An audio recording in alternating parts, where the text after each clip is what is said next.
DC. I can't hear you. Comrade DC Israel. Okay, your name is Comrade DC Israel.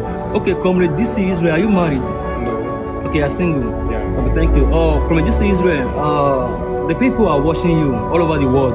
The whole world is watching you right now. Right. You know, and as a matter of fact, there are so many help outside there. So, and I don't know if I want to ask a question from you. Right. And this is the question.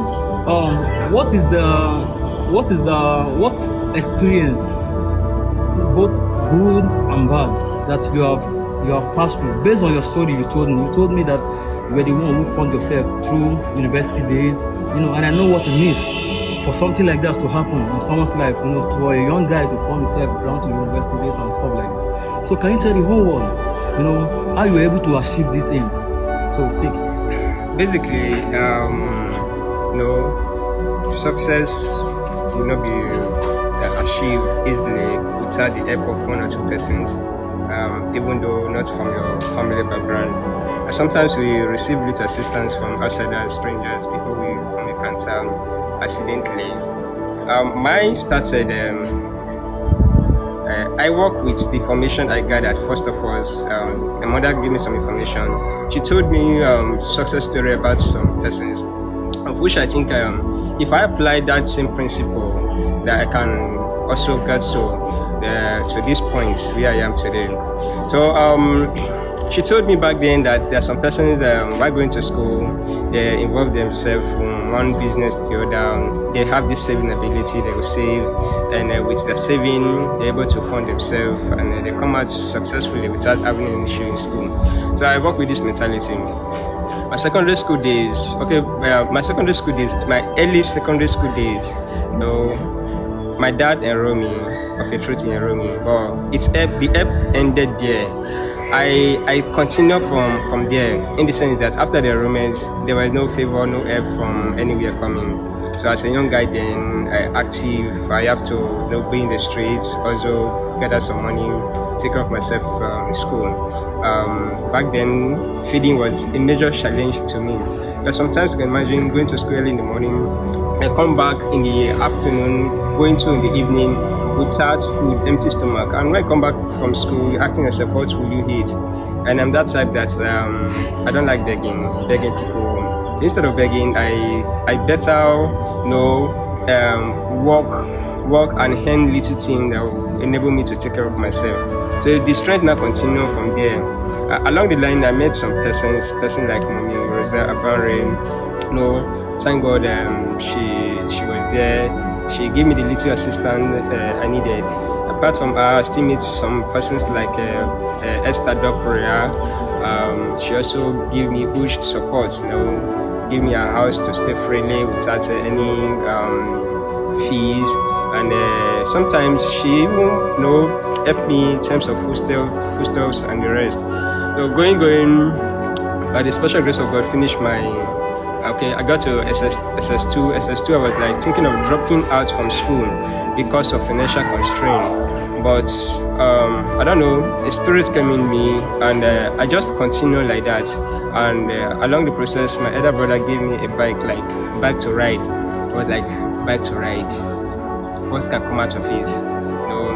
I never knew that was a starting point of my life, a basic starting point of my life. I took the bike. Within a short period of time, few months, I was able to gather some little money that satisfied my spirit. My spirit was lifted up. There was this inner joy, inner peace within me that I'm going at, that I don't need anybody. With this one, I can be able to amount to someone else. So with that strength, with the bike and everything, I got to SS3. I finally took my final exam, SSC. By the special grace of God, I make it, and that's how I finished my secondary school system. So after the secondary school system, by the special grace of God, God bring another stranger again, person of Engineer Solomon from Igbo land, a man that gave me 15 minutes counsel. A 15 minutes counsel worked like a miracle. It worked wow, it's like a medicine. So after the 15 minutes counsel on top of my bike, I got to that mindset. Prayerfully, I slept with that thought, and today I see myself in university without having any problem. Though I needed money, but with the little I gathered from the bike, I was able to sort myself out for the first 3-4 months in school without asking or taxing anybody in school. See that back then in school, the first person that assisted me financially was Esther Dop Royal. She come into the picture again. She was the first person that assisted me financially before another assistant could come from mom, little, then from family relations like my elder brothers, my elder sister, of course, my elder brother, DC engineer, DC Patrick Surgery was also part of the success story. He helped me to an extent that I was thinking that like it's too heavy for me. Apart from him, another person that helped me was my elder sister, Esther Kennedy. She was there for me financially, but nevertheless, I embraced them, they embraced me, they gave me the needed support, though it was not easy. Back then in school, on a matric day, before then I was studying with my cousin brother. So my uncle came and he was pressuring the boy to chase me out of the hostel, out of the house. I was like, we were living like brothers, we don't have any issue. No, we live happily till then. So it was like mounting more pressure on my cousin brother. I told him, no need, I will go and look for somewhere. Actually, at then, there were no place for me to lay my head. So the only place I could go to was inside the school. I was there in the nights, I slept on top of the desk, I read my book. I turned it to 9th PG on reading. We call it Awoko back then. So we read, and whenever sleep comes, I'll go back to inside the classes. Then we sleep on top of the desk till in the morning. I'll meet my friends. I'll beg them for me to make use of their bedroom, for me to freshen up and come out lively again, as if nothing happened the next day. This I will continue. We will continue this trend for a good period of a month and some weeks. I took my exam. After the exam, I traveled back home. From there, I was able to gather more money to come back to school again. Gradually going, that's how I finished my OND for the first 2 years. After then, I go back again to the village to repackage myself, rearrange, regather myself, reshuffle myself for the HND life.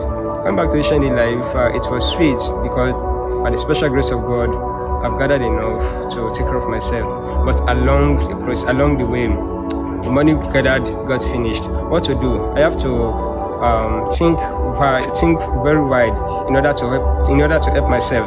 So I think of qualities, I think of going to some manual business that will help me. So along the way, I went to crayfish business, which served me. From there I was able to gather a lot of money to take care of my school expenses. Sometimes when I'm out of cash, I borrowed and paid back with interest. Sometimes I borrow 60,000-70,000. On different occasions, if I'm to sum up all the money I borrowed back then in school for meeting, it's close to 500 to 600,000 naira that I paid back with interest.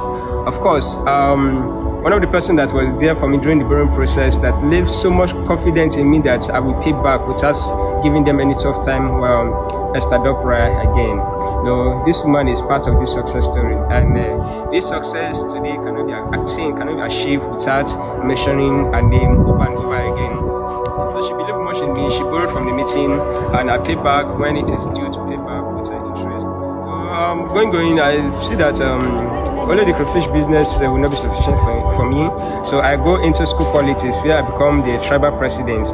Being a tribal president, there are much respect, calling me His Royal Majesty, and yet it does not deprive me from my crayfish business and some other things. You still things that fetch me money. Some find out that I'm selling crayfish, I was like, the old president selling crayfish. Yeah, I drive pleasure. Sometimes I even say to them, and I become so popular, so friendly in the markets. Back then, Delta State Polytechnic Zero, the small market, and also friendly to the Mami market people. They were very, very good and very, very amazing customers. Thank God for their patronage. And today, by the special grace of God, HND is done and dusted. I'm here. Okay. Thank you so much, Mr. DC Israel. Thank you for that inspiring story of yours. We really appreciate the viewers are all over. They're online now and they're watching us right now as everything is going. Can you move closer, Mr. Israel? I want to say something. What can you tell the people who doesn't have a hope but they want to go to school? There are some young people outside there now that they don't have any means but they want to go to school. Nobody to support them. Nobody. Do you think they should give up on that ambition of going to school? What advice can you give to them? Thank you very much. To me, giving up is not an option. It's not an excuse at all. I came from somewhere I know myself to be. I have hands, I have legs. I'm LD. I can actually engage myself in one or two things that will fetch me little money. Then self-management matters a lot. If young guys that are LD, physically, mentally, they are healthy, if they can apply self-management from the little they earn from their business, or let's say they were able to go into one business or the other, and at the end of the day they're able to earn little, they can apply self-management skill, also waiting skill. Self-management skill, to me, is a process whereby you are calculative of your income, calculative of your spending, calculative of places you go, and how you make use of your time. Okay, so if you're able to be calculative, you will be able to conquer your academic challenges and make a good success in life. okay, so what advice do you have for people who want to commit suicide? You know, people who want to they feel like there's no hope again. What advice do you have for them? It's only a fool that will jump into the river and drown himself to death. Because he has no hope, he has no help. As long as you have hands, you have legs, you are healthy, you can help yourself out. So you mean it's only a fool that will commit suicide? Yeah. Only the man who doesn't know what he's doing that will say he wants to commit suicide, because there is still hope, even when there is no hope. When there is no, there is still hope. Thank you so much. Viewers, we love you. Subscribe to our YouTube channel. May God bless you.